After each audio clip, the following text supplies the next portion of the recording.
Selamat datang di tutorial pelaporan pajak dengan formulir 1770S melalui e-filing. Tutorial ini berlaku untuk Anda yang merupakan karyawan berpenghasilan di atas 60 juta per tahun.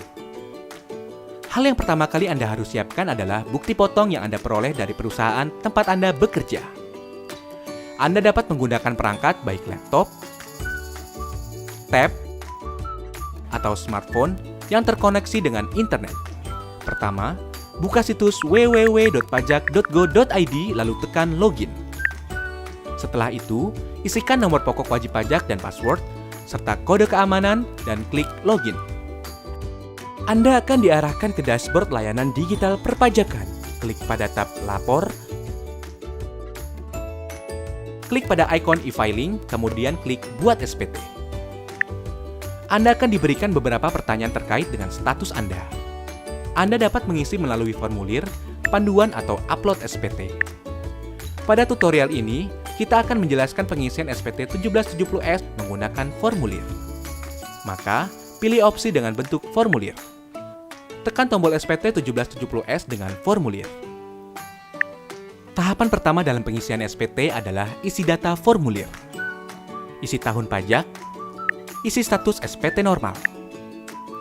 Pembetulan hanya dipilih jika Anda menemukan kesalahan pada SPT tahunan yang sudah Anda laporkan sebelumnya.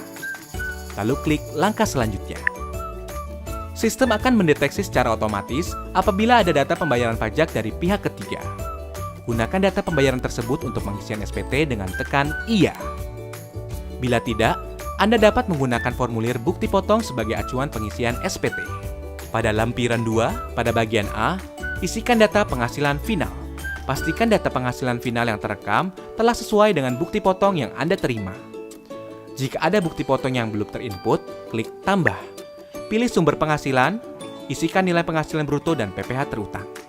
Anda juga dapat mengubah atau menghapus data yang Anda rekam bila terjadi kesalahan. Pada bagian B, isikan daftar harta yang Anda miliki pada akhir tahun. Data harta yang telah Anda input pada tahun sebelumnya dapat Anda tampilkan kembali melalui menu Harta pada SPT tahun lalu dan lakukan penyesuaian. Jika Anda ingin menambahkan data harta lainnya, klik Tambah. Pilih kode harta sesuai dengan jenis harta, isikan keterangan nama harta dan tahun perolehan. Pada kolom harga perolehan, cantumkan nilai pada saat Anda memperoleh harta. Ingat, saat memperoleh harta. Isikan deskripsi lebih lanjut pada kolom keterangan. Pada bagian C, isikan daftar utang pada akhir tahun. Data utang yang telah Anda input pada tahun sebelumnya dapat Anda tampilkan kembali melalui menu utang pada SPT tahun lalu dan lakukan penyesuaian. Jika Anda ingin menambahkan data utang lainnya, klik Tambah. Pilih kode utang sesuai dengan jenis utang, nama pemberi pinjaman, alamat pemberi pinjaman, tahun pinjaman, dan jumlah utang yang tersisa pada akhir tahun. Klik Lanjut. Pada bagian D, isikan daftar susunan anggota keluarga sesuai dengan kondisi pada awal tahun pajak SPT yang Anda laporkan. Klik langkah berikutnya. Pada lampiran 1, bagian A, isikan penghasilan bersih yang diperoleh dari dalam negeri yang bukan final antara lain bunga, royalti, sewa, penghargaan dan hadiah, keuntungan dari penjualan atau pengalihan harta, penghasilan lainnya. Pada bagian B, isikan penghasilan yang tidak termasuk objek pajak sesuai dengan pasal 4 ayat 3 Undang-Undang Pajak Penghasilan. Pada bagian C, isikan daftar pemotongan atau pemungutan pajak dari bukti potong yang telah Anda terima. Isikan jenis pajak, NPWP pemotong pajak yang valid, nomor bukti pemotongan atau pemungutan, tanggal bukti pemotongan atau pemungutan, dan jumlah PPh yang dipotong atau dipungut. Klik langkah berikutnya. Pada induk SPT, isikan data identitas berupa status perkawinan, status kewajiban pajak suami atau istri, dan NPWP suami atau istri jika diperlukan. Pada bagian A, poin 1, isikan penghasilan neto dalam negeri sesuai dengan bukti potong yang Anda terima.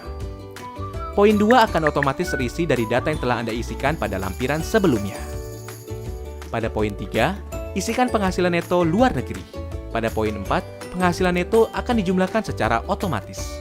Pada poin 5, isikan jumlah zakat yang Anda bayarkan kepada lembaga zakat yang telah disahkan oleh pemerintah.